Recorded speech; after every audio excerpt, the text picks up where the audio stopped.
Good morning. Happy Pride. Woohoo.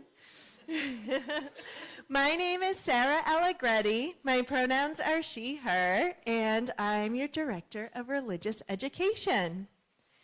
So I think most of you have met my child Zoe, or at least seen Zoe around FUSF. Zoe, can you stand up and give a wave of your flag or your hand? Turn around so people know your face. That's Zoe. When we're at home, Zoe often walks past a mirror, and when they do, they always strike a pose. More than once, I have watched as Zoe does their hair in the mirror and finishes by voguing and saying, "Perfect." What does it mean to vogue? Do you know? Or maybe we can have some examples. Let's see what Violet and Vivian have to say first. What do you think, Vivian? It means that you choose a different person that you like better than other. Oh, choose a different what? Person. So it means something a little bit different than that. So Zoe, can you show Vivian one of your poses? Do you mind? You can say no. Okay.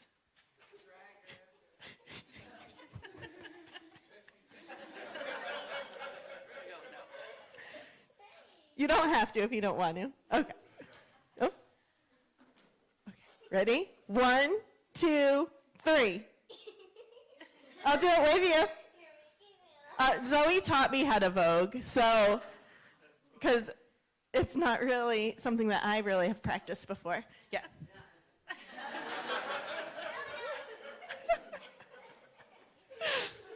Like the song, like Madonna? There's a song that Madonna wrote called Vogue, right? Is that the title of it? Yeah. So to vogue me is a type of posing or a type of dance that mimics high fashion and it mimics ancient Egyptian art. Okay? Yeah. It's a lot of, you kind of like, while the dance is very like fluid, but also it like pauses. You kind of like pause in different positions, right? And as Violet said, Violet was thinking about Madonna. Were any of you thinking about Madonna when I mentioned voguing? Yeah. So most people attribute voguing to Madonna, and she may have made voguing more mainstream, but the history of voguing as a form of dance originates from Harlem, New York's queer ballroom scene. In New York City, starting in the mid-1800s, the Black LGBTQ community members held drag competitions, and they called them balls. These balls played a large role in creating and maintaining LGBTQ culture, as they were a safe space for the Black LGBTQ community to be themselves. When the balls began, they were discreet events. Not many people knew about them, but as time went on, they gained popularity. Between 1960 and 1980, there was a shift from the elaborate pageantry of balls to Vogue battles. So they had like dance battles, right? The Black and Latinx voguers used their highly stylized dance moves to compete for trophies. They formed teams called houses, and they competed against each other. They used exaggerated hand gestures and body movements to tell a story. They sometimes even used voguing to peacefully settle disputes. I would love to see that happen.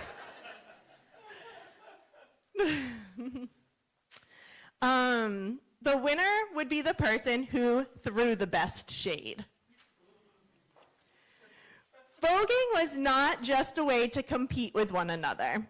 It was a creative art form that allowed Black and Latinx LGBTQ people to joyfully be themselves, offering a sense of identity, belonging, dignity in a world that was not accepting. In the 1970s, when voguing was becoming popular, pride parades were just beginning, and the LGBTQ community was working towards gaining the rights they deserve. Their existence was a form of resistance. Now we're going to sing the children to religious education. The words are on your order of service.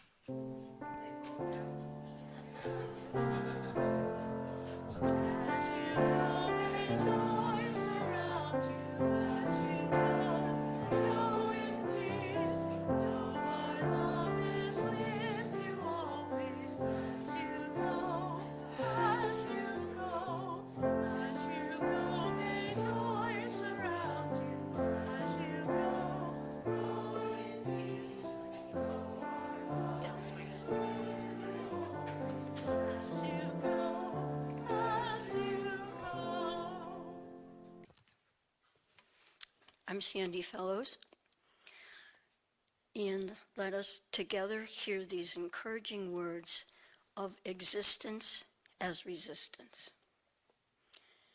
First, a quote from Maria Popova.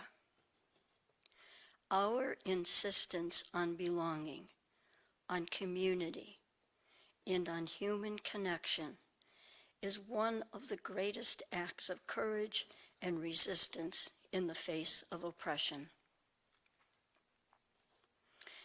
Another form of resistance is joy. Autocrats and narrow-minded beliefs throughout the world have attempted to stifle joy because it is a propulsive force.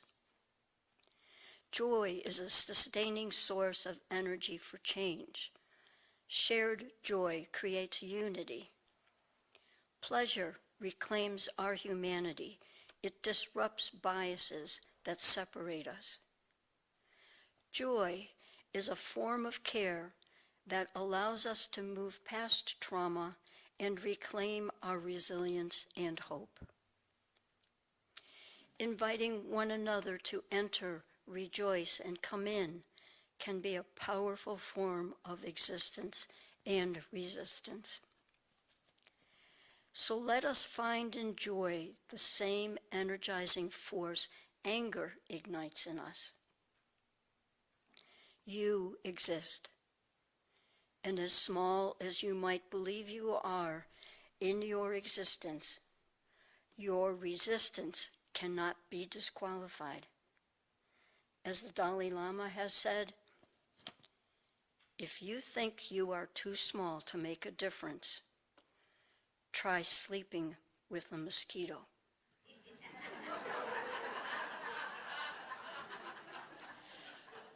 Blessed be. Happy Pride Day, and for fathers, happy Father's Day. This morning I want to share with you a personal story of fathers and sons. It is a story that I've shared individually, but I have never shared publicly. As a parent, as a father, you will be given many choices over time of how to respond to the life journey of your children. We know that the journey to be an authentic, accepting, respectful person about ourselves and about others, accepting in an unconditional way, is very personal and very pervasive. It also can be all-encompassing, tiring, and demanding, for hate and intolerance are pernicious. I spent most of my professional career in leadership roles at two Catholic universities, both founded by orders of religious women. First as an executive vice president in Kansas, and then as president of Malloy University on Long Island, where I served from 2000 to 2020. One of my roles was to interact with Catholic leadership, from bishops to diocesan administration. Sometimes this was challenging, and other times less so. But as the years progressed, a morally conservative element took hold, but the sisters were always centered in love and acceptance and embraced the varying expressions of self that comprise humanity. And since I hired the chaplains, I could make sure that the charism of the sisters was present on campus. Karen and I have 2 children, Ryan and Lindsay. When I moved to Long Island to assume the role of president, it was very disruptive. For my daughter Lindsay, less so, because she was starting high school. But for my son, he was starting his junior year. He is very involved in Kansas, and he was leaving behind many of his activities. But he was most of all a theater kid. And when the high school received permission to do the first non-Broadway production of Les Mis, and he was cast as Marius, it all seemed to fall into place. At least I thought so. But I did not know that Ryan was struggling at the time with his own sexual identity.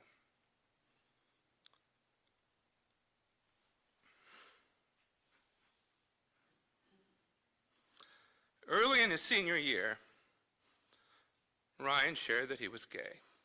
I wasn't surprised. My only question was, why had he not shared it with Karen and I? But then I thought, that's really not the point. This is his journey, and as his father, as someone who loved him and loves him, I would be there for him. This was now a family matter, and we shared it when it seemed natural. We treated it as if it was, and it is, a normal, regular fact about someone in our family. But then there was the Catholic question.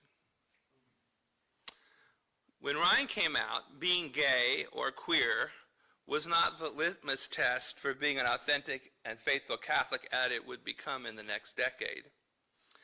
In fact, there seemed to be an increasing tolerance and acceptance for varying gender and sexual identity sweeping the nation, and I was a part of that. One of my best friends was the Senate Majority Leader of the state of New York. He was Republican and I was a Democrat. But that was a time when you could actually have reasonable conversations and reach consensus.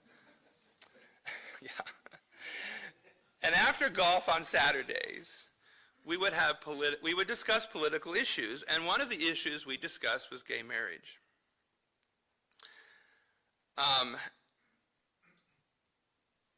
Even though many members of his own party were critical of gay marriage, he decided to place it onto the floor, where it passed in 2011.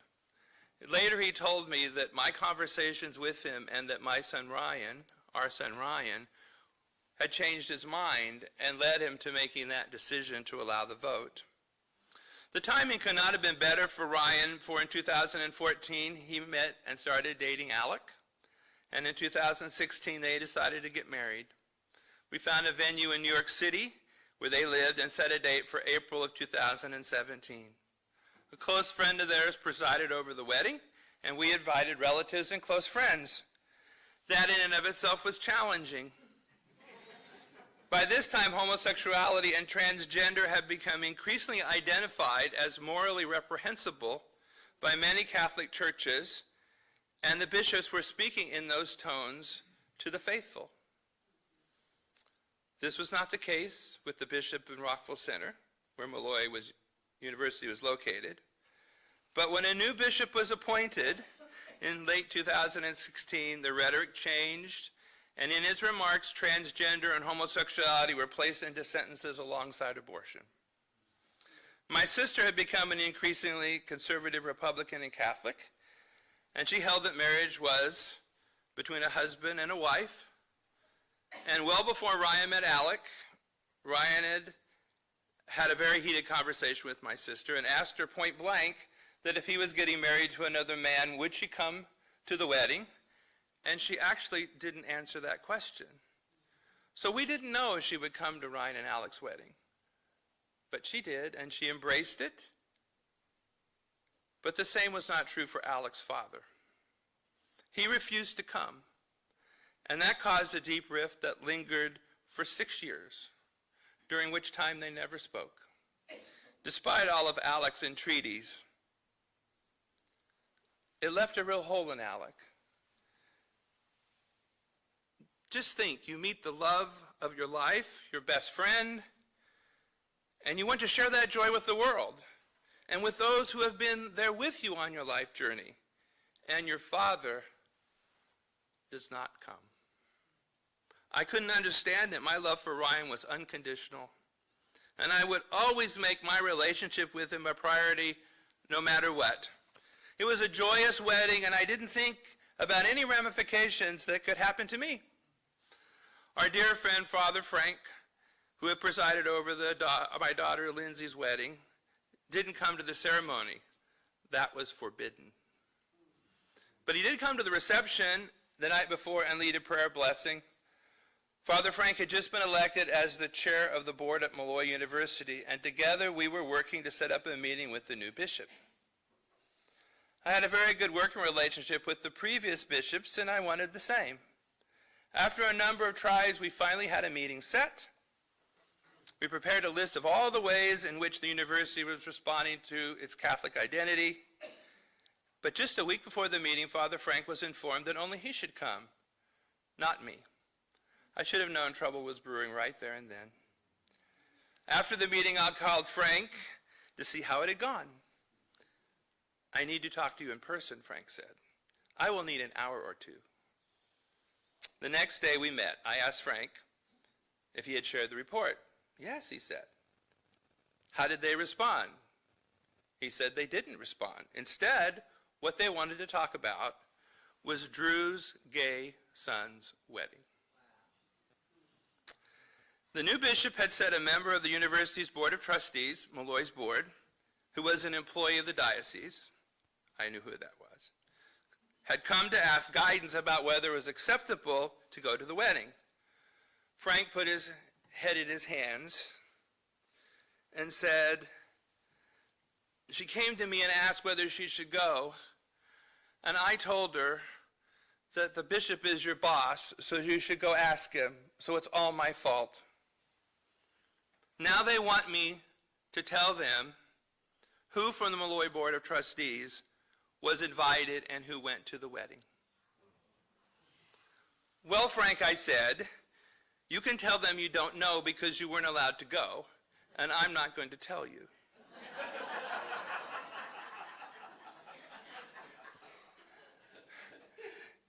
Frank kept telling me that the auxiliary bishop, who actually had been in a production of Joseph's The Amazing Technicolor Dreamcoat with Ryan, kept trying to diffuse the situation, saying things like, I'm sure Drew was conflicted. I was not. We decided to meet later that night at my house, and I called the vice chair and asked him to come and to bring his wife, who was a friend of Karen's, for I expected that Karen might need some moral support. I went home to report to Karen. You'll never guess what the bishop wanted to talk about, I said as I walked into the house. Ryan's wedding, she said. And oh, by the way, I made cookies. That night, in real agony, Frank said that he needed to resign as board chair. I took a vow of obedience, he said, and I can't be in a position where I know things I might be expected to share. I only invited friends, I said, some of whom happened to be on the board. I then turned to the vice chair and said, I need you to step up and be the next chair. All this was happening more than a half of a year after the wedding. I was disappointed that the bishop did not pick up the phone and ask me directly about it. There was clearly no honest, open communication. A few weeks later, I mentioned to a different board member that my son Ryan had gotten married. He then confided that the auxiliary bishop had asked him if he had gone to my son's wedding. No, he told him, I wasn't invited. He thought it a strange and out-of-context question at the time, but to me it showed that we were still under investigation. I struggled to find legal grounds for this investigation. Ryan's wedding had been a civil one, not a church wedding. Was the bishop really holding the position that a trustee of a Catholic non-diocesan university could not attend a lawful civil ceremony? I knew then that the church that I had served for 30 years had abandoned me, and that its very Christian nature now seemed to me to be in question. Father Frank resigned. The vice chair became the new chair. The following year, I informed him that I would not be renewing my contract. I have always known that there is a ripple effect to our actions. That what we choose to do and how we act does not stay contained. It often, in fact, usually impacts others. If we disrupt, if we choose to be mean and hateful, intolerant and callous, it warps the world.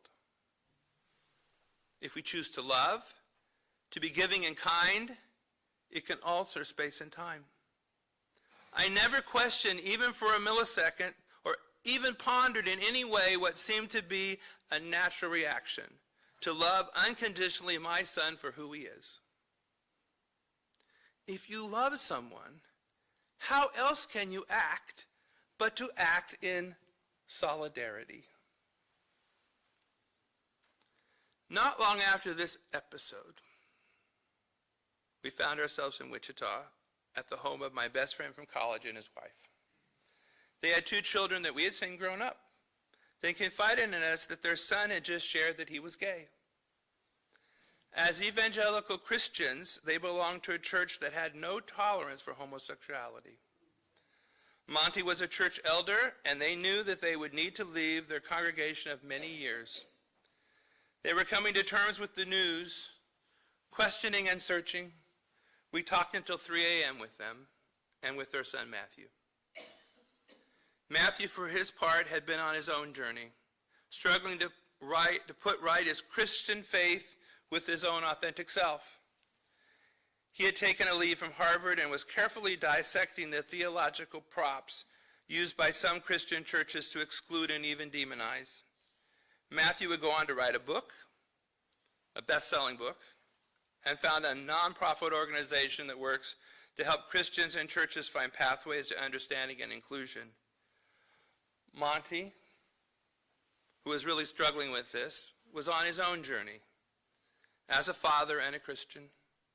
Matthew's book and its success pulled him along to new revelations that were shared both in the book and on TV interviews. I, for my part, chose not to be so public. I didn't want my personal journey to affect Malloy, so I shared it less publicly.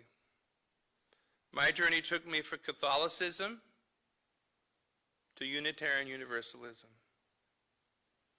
I am no longer Catholic, and if people ask me why, I tell them my story.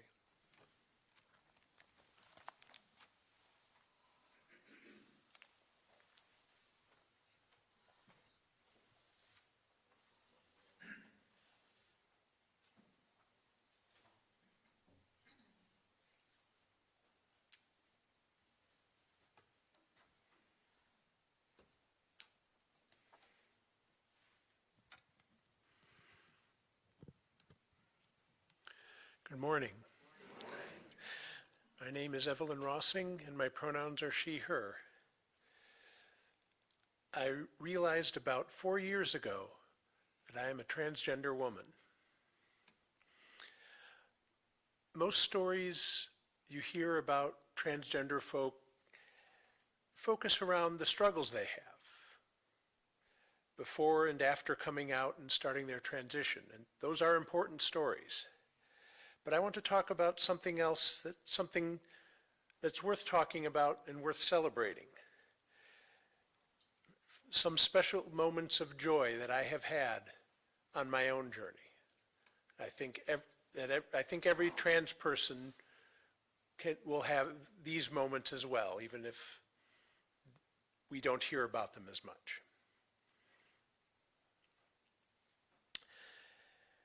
In October of 2021, a week or so after I had come out as trans to family and friends, My wife Jen and I attended a roadside demonstration of support for the LGBTQ community here in Franklin.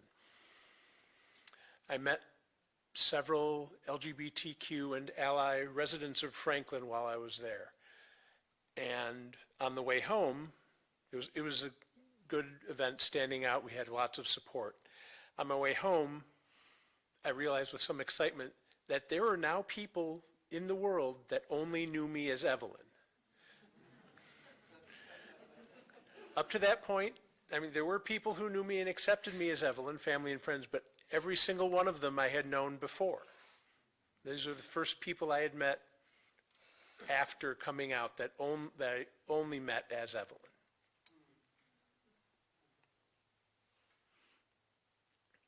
These are a little bouncing around in history. A couple of years ago, I was at a large gaming convention. These kind of conventions have lots of different scheduled events going on. So there's lots of running around back and forth through the convention center trying to get from one thing to the next. As I was hurrying on my way, I think I was late because the halls were pretty empty at the time, so I was probably late for whatever I was trying to get to. I passed a couple women headed in the other direction, and just after they passed me, I heard one of them call out from behind me, "That hair is on point." And we were both moving so quickly, I could barely look back and could barely get a look at them before they went around a corner. I just yelled out, "Thank you," but that gave me a lift. Well, I'm still talking about it today, so.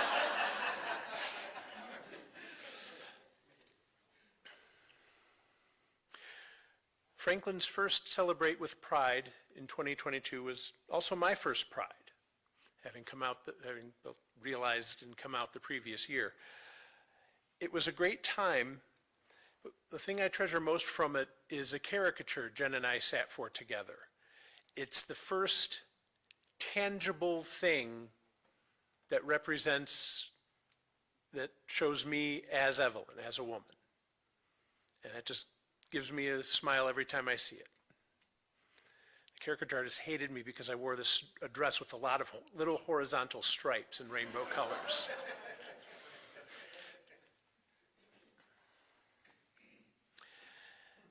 Mirrors can be difficult for transgender folks. No matter how one looks, it can be difficult for the brain to see what's there. You said you see what you don't want to see. You see a man in a dress, not a woman standing there. I was in the bathroom at a tiny Mexican restaurant in Waltham one time. I happened to look in the mirror on my way out, and for the first time, I saw Evelyn, the woman, in the mirror, and not guy in a dress, trying.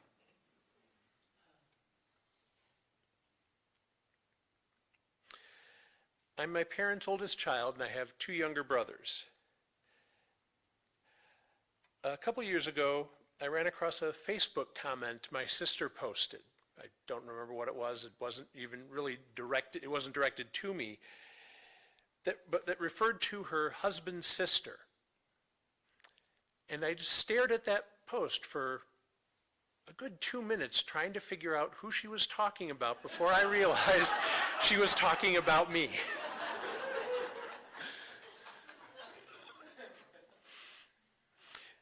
It was like I said, I wasn't like tagged in the post, I wasn't tagged in the comment, it was just, this person you know on this Facebook just said, this person you know made a comment on somebody's post, and she mentioned me in that as her husband's sister, and that just, well, I mean, I still remember it, so it's a good memory.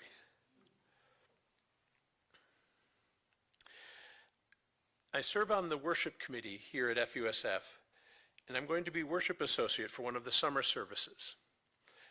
A couple of weeks ago, the lay leader for that service sent me and Mary an email regarding the service and opened with, "Good morning, ladies." That small casual inclusion gave me a huge lift. I've had trouble with imposter syndrome. I don't always feel like I belong in women's spaces. No one's ever made me feel unwelcome. No one's ever said anything, but it's all in my head. But sometimes I question, do I really belong, like, in a female space? Not like bathrooms or anything, but if a women's group, do I belong there? But thank you. I try to remember that. Like I said, no one's ever said I don't, except it just comes up in here sometimes. But this kind of little inclusion really helps. The common thread that ties all of these memories together is acceptance. Self-acceptance, acceptance by family, by friends, by just random people out in the world. And that's really what we want. What all transgender folk want, I believe, is acceptance that we know who we are, that we are in the best position to decide how we need to live our lives and be the people we are. Thank you.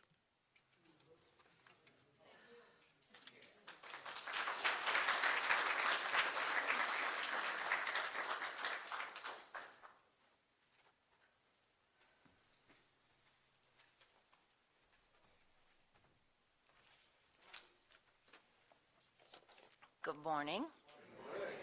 I'm Pam Bellino Rivera. My pronouns are she, her, and I'm a member of FUSF's Welcoming Congregation team. So June is LGBTQIA+ Pride Month, a month for celebrating our community's existence and achievements, and for recognizing the many organizations that advocate for our rights to help us thrive and stand tall in our pride. In honor of that, we invite you to make a contribution to the plate giveaway today, which will be donated to the Franklin LGBTQ Alliance. Right here in our backyard, the Franklin LGBTQ Alliance exists to support, raise awareness, and build connections with the greater Franklin LGBTQIA+ community. They celebrate gender and sexual diversity in Franklin through year-round programming, which includes the annual Pride celebration that will take place next weekend. Franklin LGBTQ Alliance participation is always free. A donation to their worthwhile cause is especially significant this year as they did not receive their grant that funds most of their programming. A generous donation to help their continue would be greatly appreciated. So to contribute, you can drop a donation in the collection plate today or drop a check in the mail later. Please be sure to clearly label your donation for today's plate giveaway. To give electronically, go to FUSF website and either click on Give or Breeze at the top of the homepage, then log in, sign up to give through Tithely or Breeze, and select plate giveaway and cover fees if you're able. Thank you for your generosity, and as we continue to support organizations that support and advocate for the LGBTQI+ rights. Thank you.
taught someone before services the Yiddish term verklempt.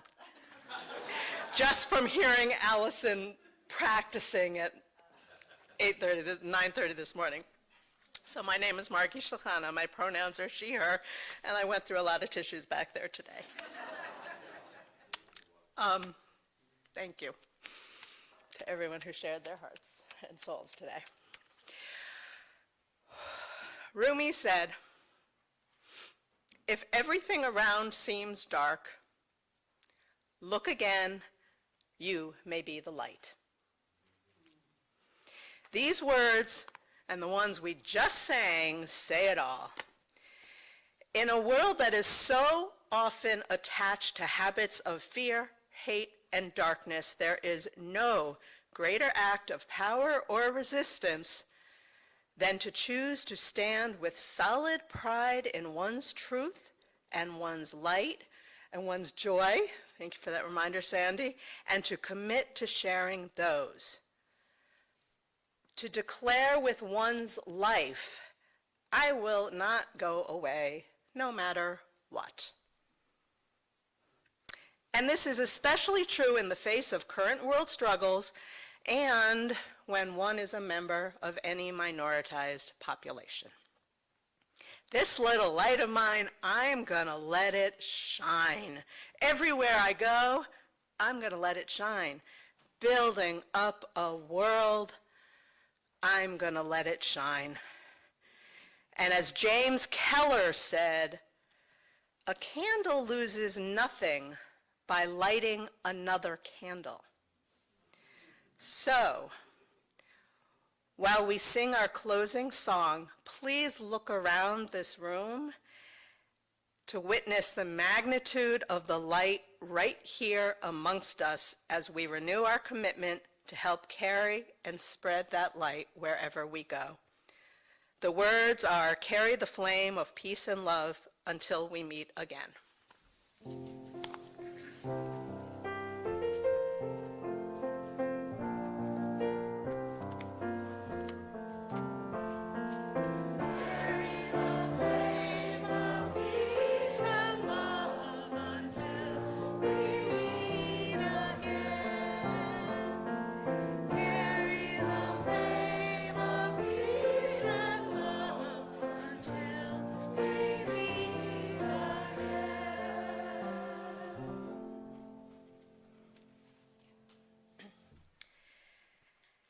We extinguish the flame in our chalice, but not what it represents: the light of reason, the warmth of community, and the fire of commitment.